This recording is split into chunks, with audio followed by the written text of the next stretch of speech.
sore, salam Om Swastiastu, Namo Buddhaya, salam kebajikan. Kami dari kelompok 9 akan mempresentasikan hasil PPT analisis keuangan PT Kereta Api Indonesia.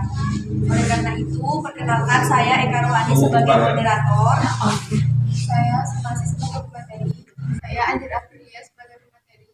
Baik, langsung saja izinkan kami untuk memaparkan materi. Baik, materi pertama yaitu pendahuluan. Transportasi adalah salah satu sarana yang banyak dibutuhkan oleh individu untuk menunjang kelancaran melakukan aktivitas mengantar mereka dari satu tempat ke tempat yang lain, sesuai dengan tujuan masing-masing individu tersebut.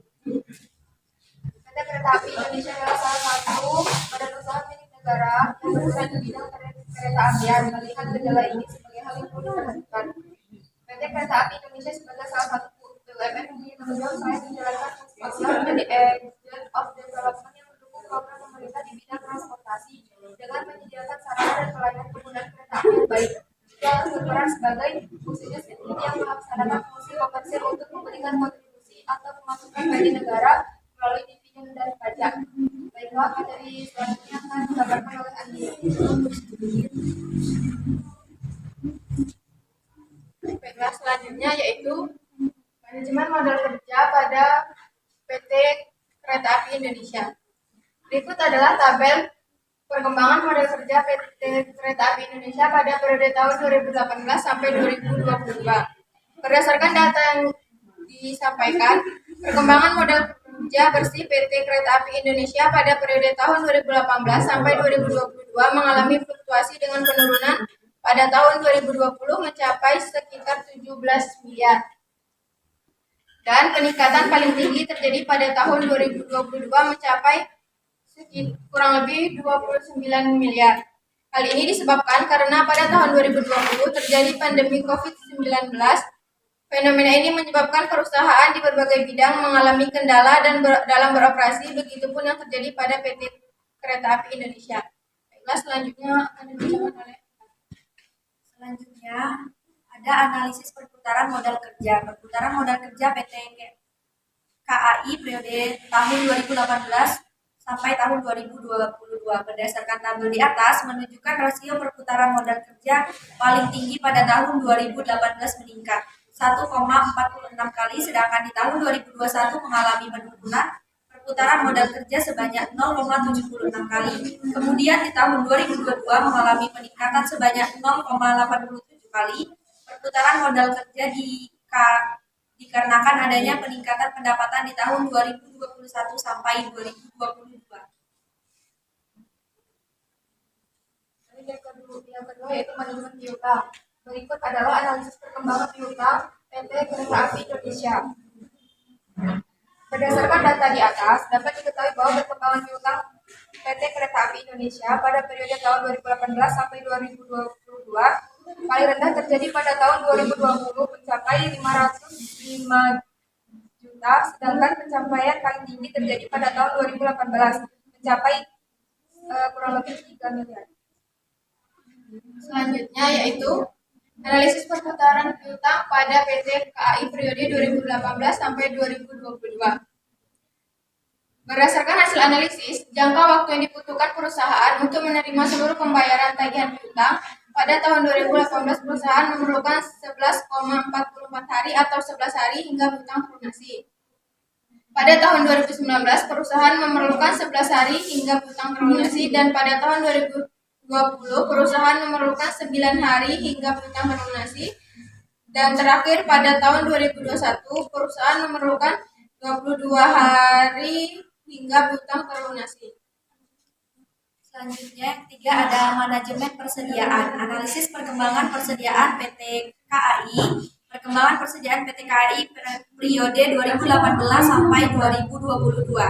Nah, berdasarkan tabel yang ditampilkan, dapat diketahui bahwa perkembangan persediaan PT Kereta Api Indonesia pada periode tahun 2018 sampai 2022 paling rendah terjadi pada tahun 2021 mencapai 893.780.639, sedangkan pencapaian paling tinggi terjadi pada tahun 2022. Selanjutnya adalah analisis perputaran persediaan. Berdasarkan tabel yang ditampilkan, pada tahun 2018 perputaran persediaan berlangsung setelah jangka waktu 12,53 hari atau 13 hari. Pada tahun 2019 perputaran persediaan berlangsung setelah jangka waktu 15 hari. Pada tahun 2020 perputaran persediaan berlangsung setelah jangka waktu 19 hari. Pada tahun 2021 perputaran persediaan berlangsung setelah jangka waktu 18 hari.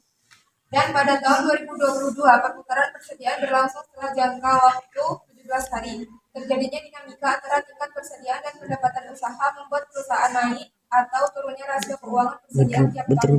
Ini nyangkut. Selanjutnya yaitu manajemen kas pada PT KAI.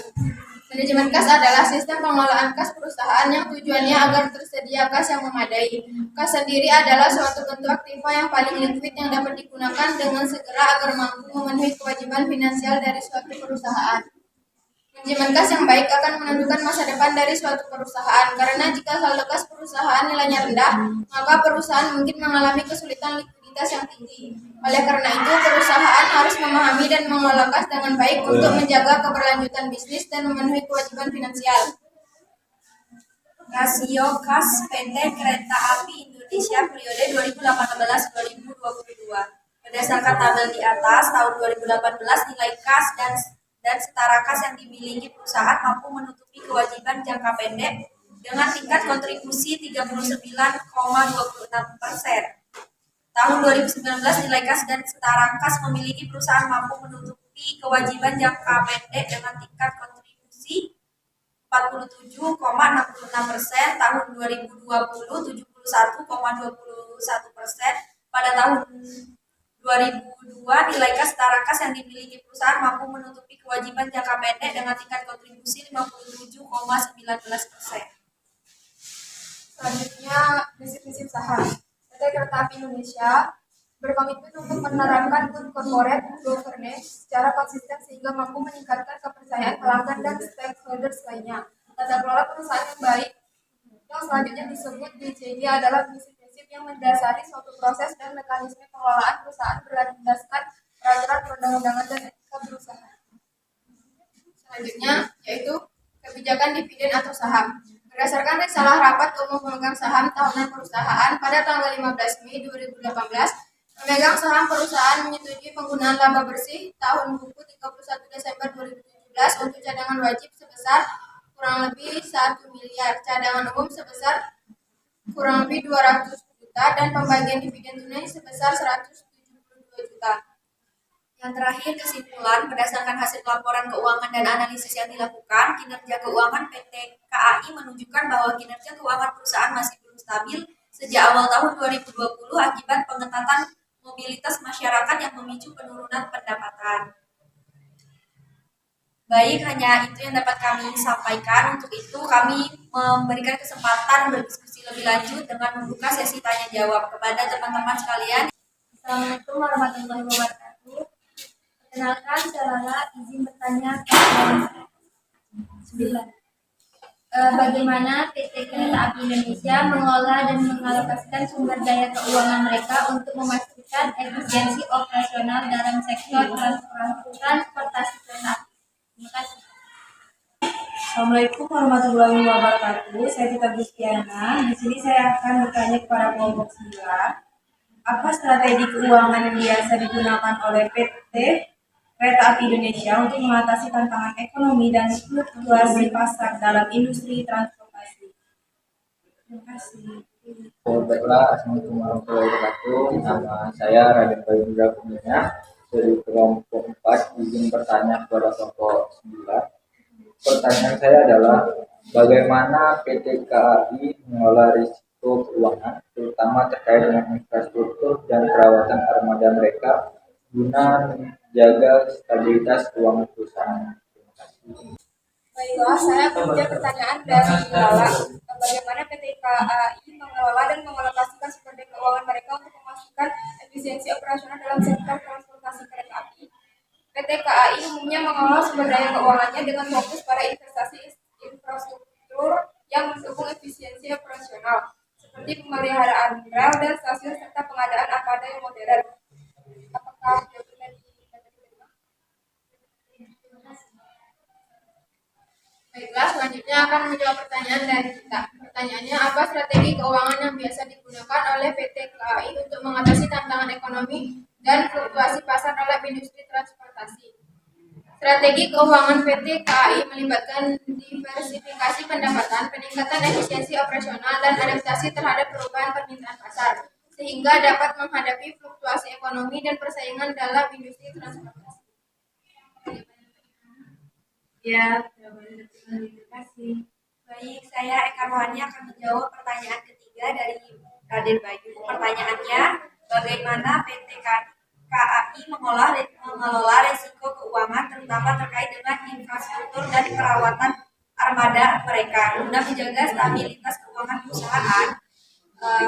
PT KAI mengelola risiko keuangan terkait dengan infrastruktur dan perawatan armada melalui pendekatan berikut. Yang pertama, sistem manajemen risiko. Yang kedua, investasi dalam teknologi dan pemeliharaan rutin. Yang ketiga, diversifikasi portofolio dan pendapatan. Lalu yang keempat, asuransi risiko infrastruktur dan armada. Yang terakhir, ada evaluasi kelayakan proyek dengan teliti. Dengan kombinasi langkah-langkah ini, PT KAI berusaha meminimalkan risiko keuangan terkait infrastruktur dan perawatan armada pada gilirannya mendukung stabilitas keuangan perusahaan. Baik, telah terjawab ketiga pertanyaan dari teman-teman semuanya. Untuk itu, kami memohon maaf apabila ada kesalahan kata maupun tingkah laku yang disengaja ataupun tidak disengaja. Kami dari kelompok 9, Wassalamualaikum warahmatullahi wabarakatuh. Waalaikumsalam warahmatullahi wabarakatuh.